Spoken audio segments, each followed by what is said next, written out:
স্বাধীনতা দিবসকে সামনে রেখে নেশা বিরোধী অভিযান চালিয়ে যাচ্ছে পূর্ব থানার পুলিশ।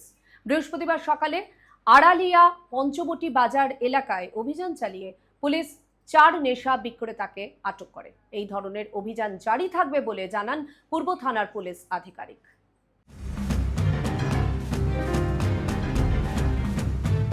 স্বাধীনতা দিবসকে সামনে রেখে ব্যাপক ধরপাকড় চালিয়েছে পূর্ব থানার পুলিশ। বিশেষত নেশা বিরোধী অভিযানই এই পুলিশের ধরপাকড়ের মূল কারণ। সম্প্রতি পূর্ব থানার পুলিশ শহরের বিভিন্ন স্থানে অভিযান চালিয়ে 23 জনকে গ্রেফতার করে। বৃহস্পতিবার আড়ালিয়ার পঞ্চবটি বাজার এলাকায় এই অভিযান চালিয়ে পুলিশ 4 নেশা বিক্রেতাকে জালে তুলে আনে।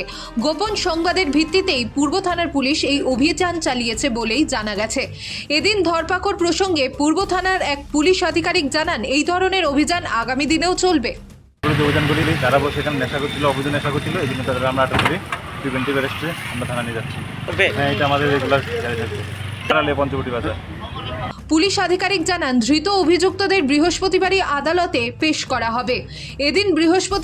এদিকে বৃহস্পতিবার পূর্ব থানার পুলিশের বিভিন্ন এলাকায় নেশা বিরোধী অভিযান জারি রয়েছে, যদিও এই ক্ষেত্রে গ্রেফতারের সংবাদ এখনো পাওয়া যায়নি। ত্রিপুরা থেকে দেবাশিস বোসের রিপোর্ট, সিএন ত্রিপুরা।